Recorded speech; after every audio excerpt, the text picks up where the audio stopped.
Bonsoir à tous, bienvenue dans Broadcast Time, le rendez-vous hebdo des nouveaux médias, de la prod audio, vidéo sur Watch. Salut Erwan. Salut Benjamin, comment ça va? Eh ben écoute, ça va très très bien, d'autant plus qu'on va passer une demi-heure ensemble à se rappeler des souvenirs excellents avec le petit gars là qui est là. Hello. Salut Louis. Salut Benjamin, salut Erwan. Salut à vous. Louis Lefebvre, t'as commencé comme stagiaire sur Watch. Eh oui. Et tu nous as accompagnés avec quelques autres au CES à Las Vegas, c'était donc début janvier. C'est l'idée de cette émission, c'est qu'on va essayer de vous raconter comment nous on a vécu cette aventure folle, ces 24 heures d'antenne non-stop. Et on va essayer de vous raconter à la fois tout ce qui s'est passé avant, ce qui s'est passé pendant, et puis aussi ce qui s'est passé un peu après.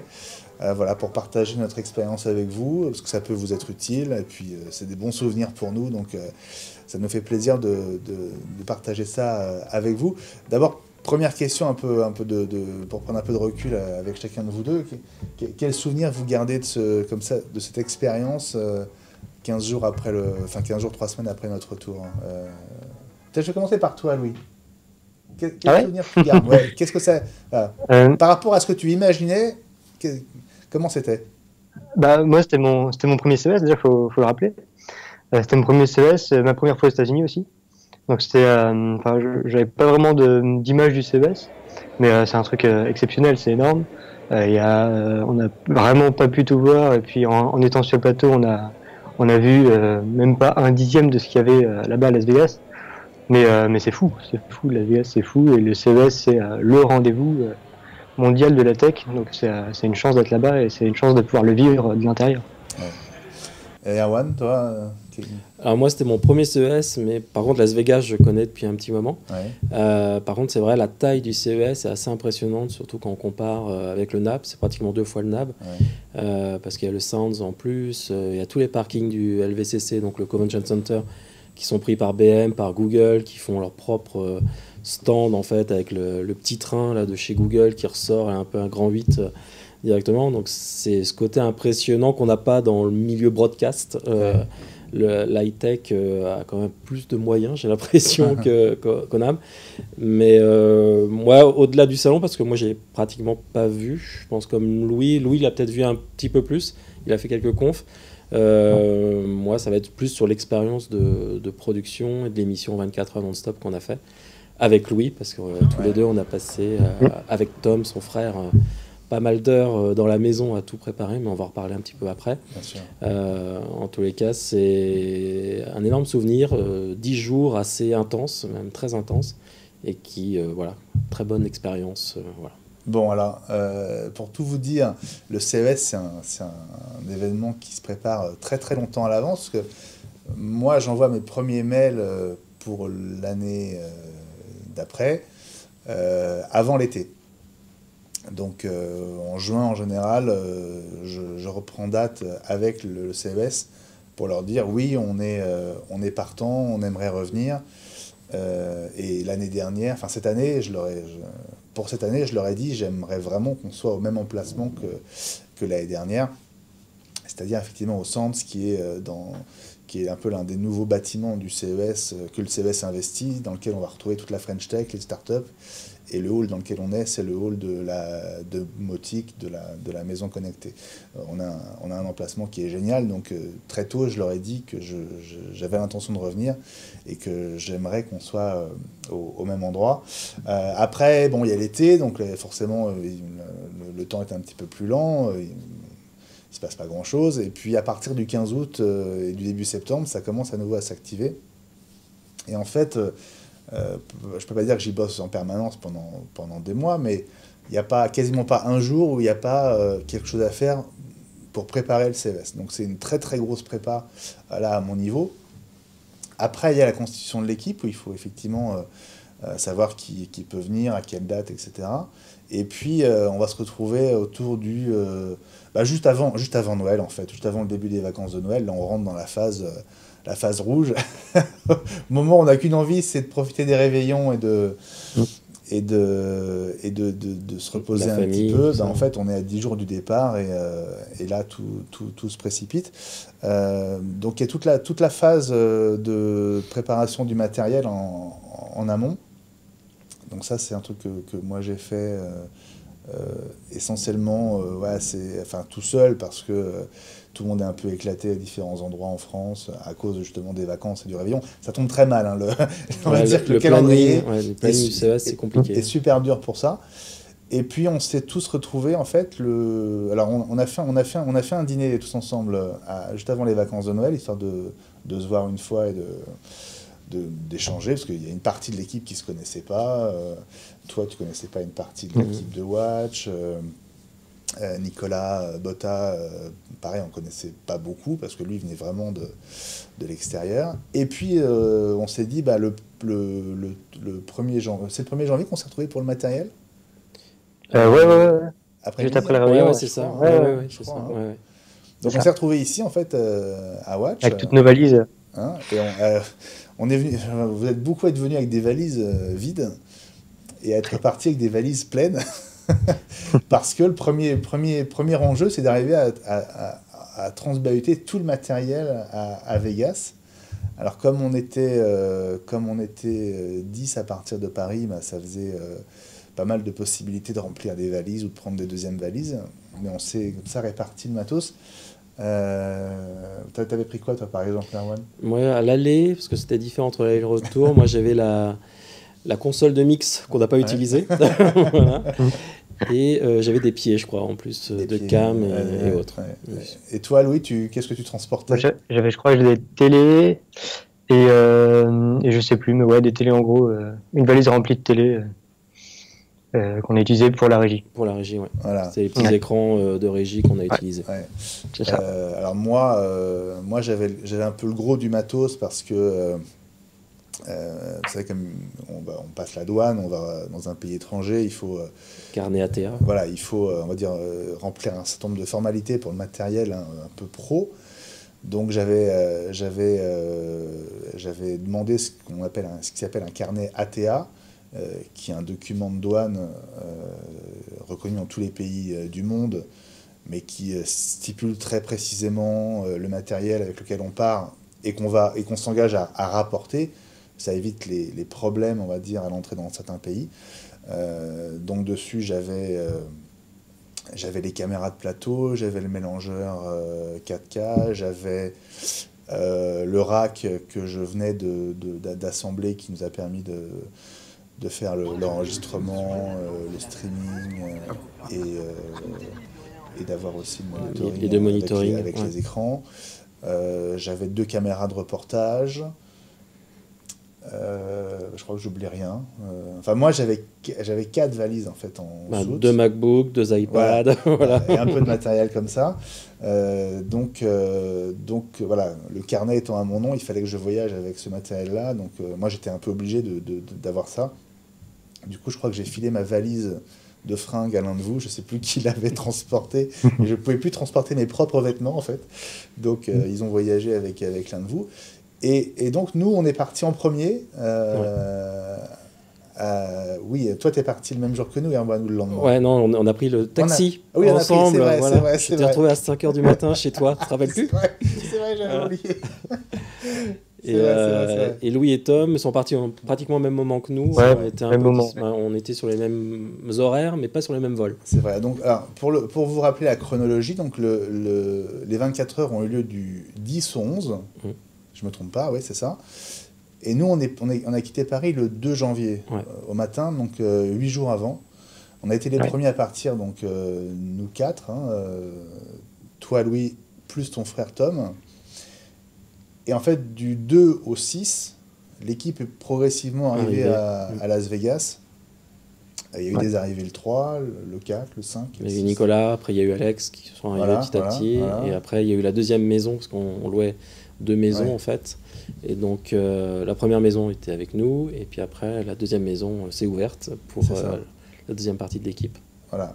Donc vous voyez, rien qu'à ce niveau-là, c'est déjà une orga. Enfin, il faut rien que le fait que tout le monde arrive à Las Vegas avec les bonnes valises, avec tout le matériel, etc., dans 2 maisons avec les voitures, enfin, c'est déjà une organisation. On savait qu'on aurait le plateau à partir du 6 janvier. Pas avant, parce qu'avant, le CES est encore en train de se construire, et donc c'était pas possible pour des raisons de logistique qu'on ait le plateau avant. Donc on était calé sur cette date du 6. On savait que le 6 à midi, on allait transférer tout le matériel depuis chez nous, enfin depuis les endroits où on habitait, vers notre plateau qui était donc au Sands. Et on savait qu'on allait commencer à tourner le 8 au soir, puisqu'on avait prévu de mettre en boîte plusieurs heures qui correspondaient aux heures creuses de la nuit, celles où c'est le plus difficile de faire venir des invités en direct. Donc je ne comprends pas pourquoi, 4h du matin.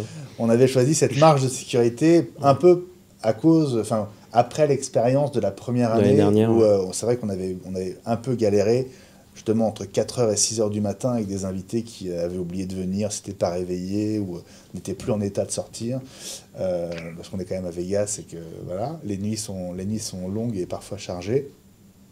Voilà, on avait préféré se mettre un peu en sécurité. Donc on savait qu'on avait en gros 2 jours et demi d'install et de montage. Alors, avant qu'on arrive à l'install même et au montage du plateau, je me tourne vers vous deux, les garçons, parce que vous avez beaucoup travaillé justement dans notre maison, là où on s'est installé en arrivant, pour préparer la régie et le plateau autant que possible. Vous pouvez me raconter un peu ce que vous avez fait, ce que vous avez eu besoin de faire, combien de temps ça vous a pris, etc. Nous, avec Louis, on s'est retrouvé avec Tom aussi, tous les trois, et on a discuté donc comment gérer l'ensemble des éléments, puis avec toi aussi, le nombre de caméras.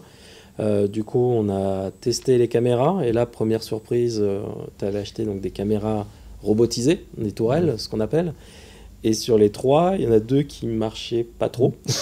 Dont une, pas à la sortie de l'avion. Ouais. C'est-à-dire qu'elle ne tournait pas. C'était l'horreur. C'était l'horreur. Et là, on a vraiment eu peur que pendant le voyage, il y ait eu quelque chose qui est cassé.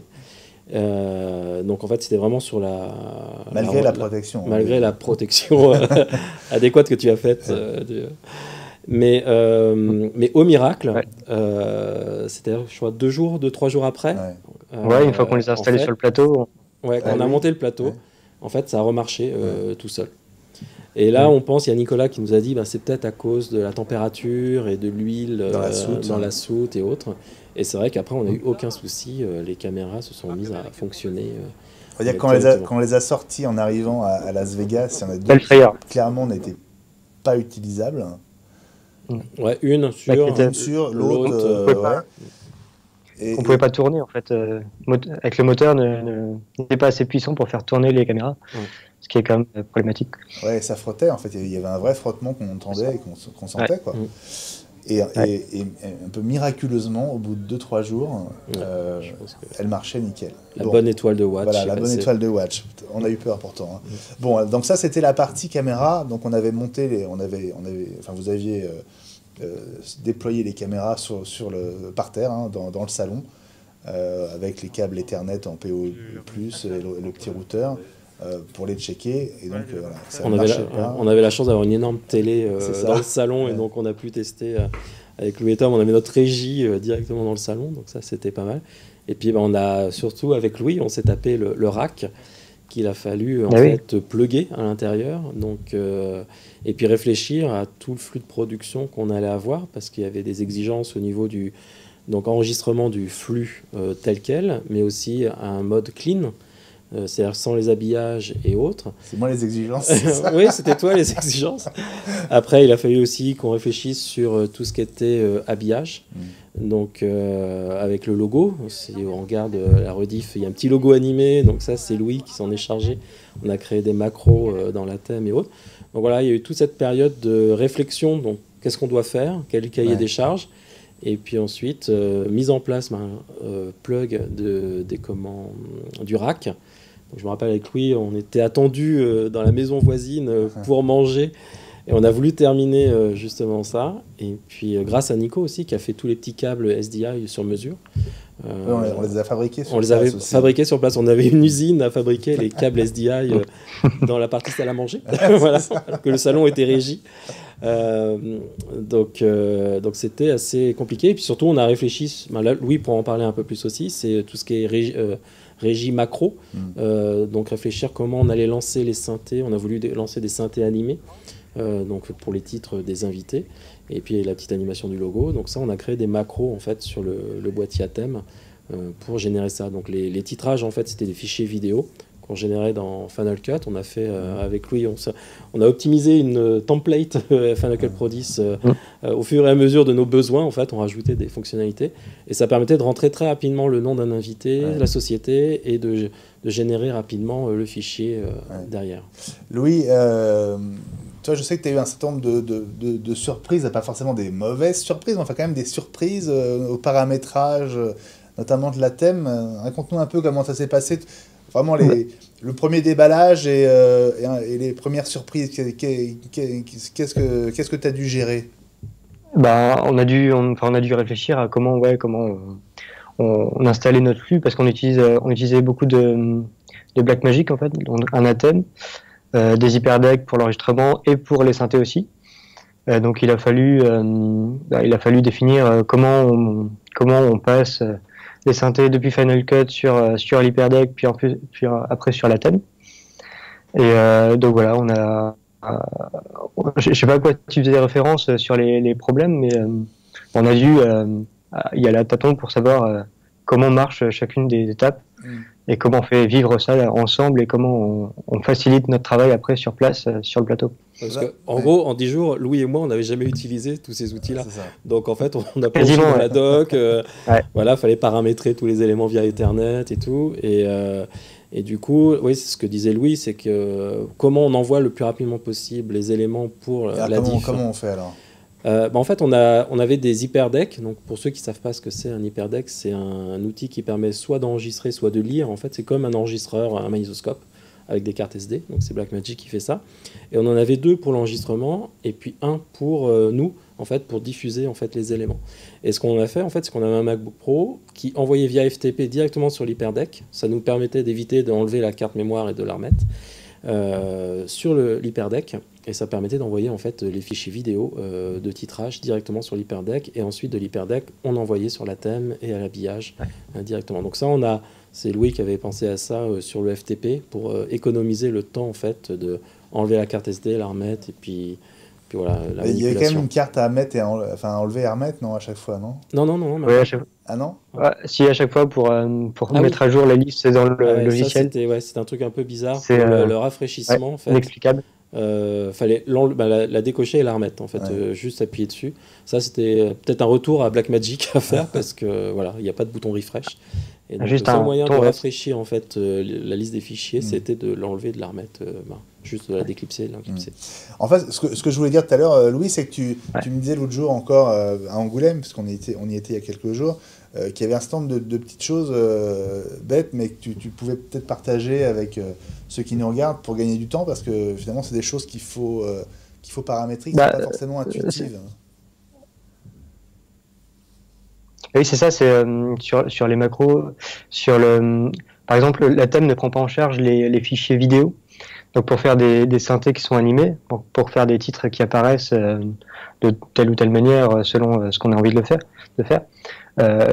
il faut autre chose qu'un Athème seulement, et là on a utilisé un hyperdeck. Donc l'hyperdeck qui est vendu comme un enregistreur, mais qui sert aussi comme lecteur, et c'est pas indiqué partout. Ouais. Et donc l'hyperdeck de Blackmagic permet d'être un lecteur et permet d'être contrôlé directement par l'Athème. Et donc ça, c'est des petites choses qui facilitent la vie et qui en même temps sont perfectibles dans le fonctionnement, mais qui peuvent être utiles pour faire de l'animation, pour mettre des vidéos à l'antenne, quoi. Mais en fait, Louis, il y avait deux entrées dans la thème qui étaient utilisées par l'hyperdeck, donc le fil et le key pour générer justement ces animations de synthé, c'est ça? Ouais, c'est ça. Donc en fait, il y avait deux câbles ASDI qui sortaient de l'hyperdeck et qui entraient comme deux caméras différentes sur la thème. Et donc il y a une caméra qui servait à l'image qu'on voulait mettre à l'image en fait en sortie. Et il y a une autre caméra, un autre câble SDI qui servait à la découpe en fait, de cette image, puisqu'on avait une image sans fond, en fait. On avait une image vidéo sans fond, et on voulait l'incruster sur nos caméras. Donc il faut 2 câbles sur l'hyperdeck. Donc ça occupait 2 des 8 entrées, en fait, de la thème. Hein. Et en plus, on s'est rendu compte au moment du live que au niveau de la découpe, donc notre habillage était blanc. Et on avait pas mal de choses blanches sur les écrans. Tous nos invités étaient en blanc. Donc on a voulu intégrer un fond, un petit dégradé et autres. Et en fait, ça marche pas en vidéo. C'est-à-dire que la thème ne prend pas en compte... en fait, la découpe, c'est soit noir, soit blanc. Il n'y a pas un dégradé de gris. Donc on n'a pas pu faire en fait ce dégradé. Donc des fois, le titrage n'est pas assez lisible. Et ça, c'était une erreur qu'on ne fera pas l'année prochaine ou plus tard. C'était d'avoir en fait cette animation qui était assez sympa. Mais c'est vrai que du coup, sur ce fond transparent, il aurait fallu en fait quelque chose, un bloc, un cartouche derrière. Ouais. Bon, donc voilà pour les bases. Bon, comment ça s'est passé une fois que ça a démarré? Parce que il y a toute la phase de préparation. Grosso modo, le plateau était prêt, hein, je pense, pour le démarrage. Ouais, alors il y a eu la petite anecdote, c'est quand même notre road trip à travers Las Vegas pour la table. Parce qu'il faut savoir bien sûr qu'on n'a pas de table comme ça qui rentre dans la soute, donc il a fallu faire sur mesure une table pour le plateau. Et ça, c'était assez drôle parce qu'on a passé une matinée.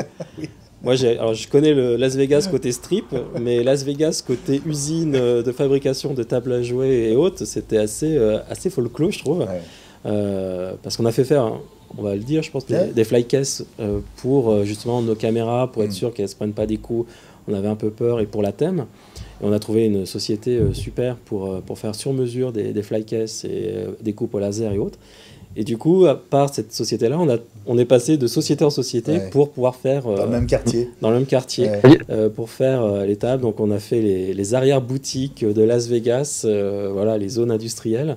Et ça, c'était assez marrant.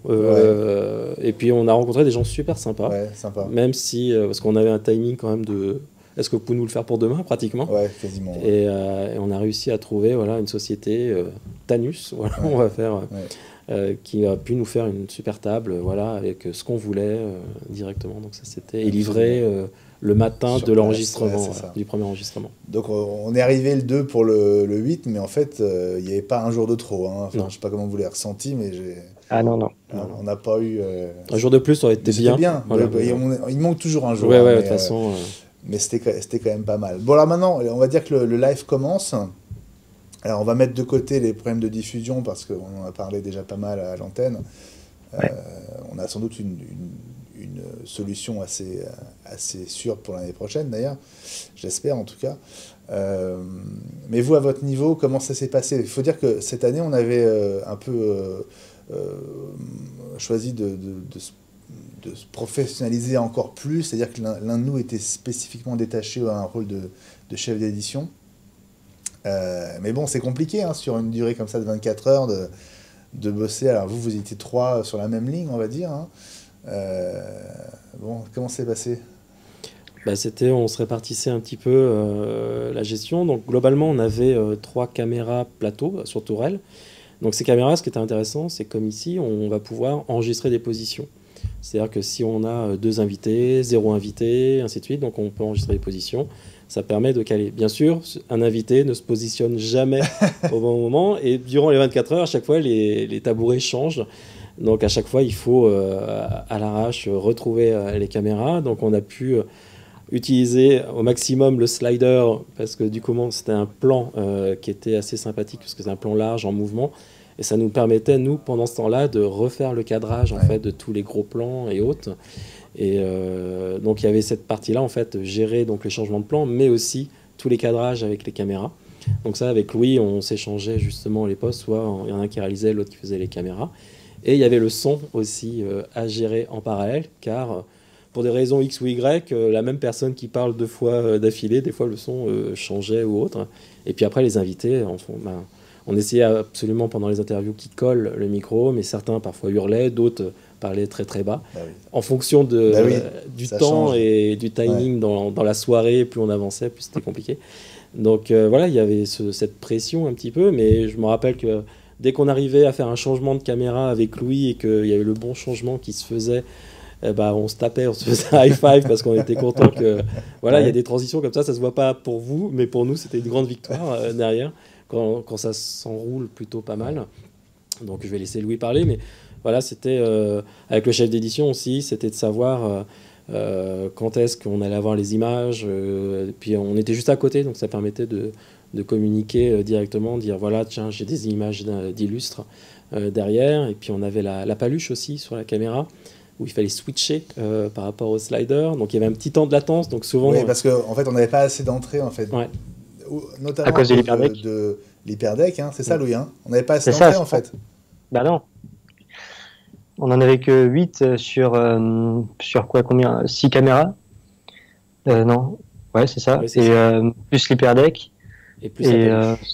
Plus la paluche, ouais, sur le plateau, donc il en manquait une, quoi. Ah non, il y avait la GoPro aussi. On avait un plan, le plan de la ça. GoPro. Il y avait le plan de la GoPro qui permettait de donner cette image qui intégrait justement, qui vous intégrait vous au premier plan. C'était sympa. Comment vous avez fait alors pour intégrer autant de sources alors qu'il n'y avait que 8 entrées? Il fallait juste un petit switch HDMI, donc on switchait l'entrée, mais ça demandait entre 5 et 10 secondes en fait le switch. On est en direct, voilà. Je l'ai mis en bleu pour montrer. Voilà. Alors je vais t'assister si tu as besoin de Ouais, commenter. merci beaucoup. Voilà, Non, mais parfait, la ça prof, fonctionne, super.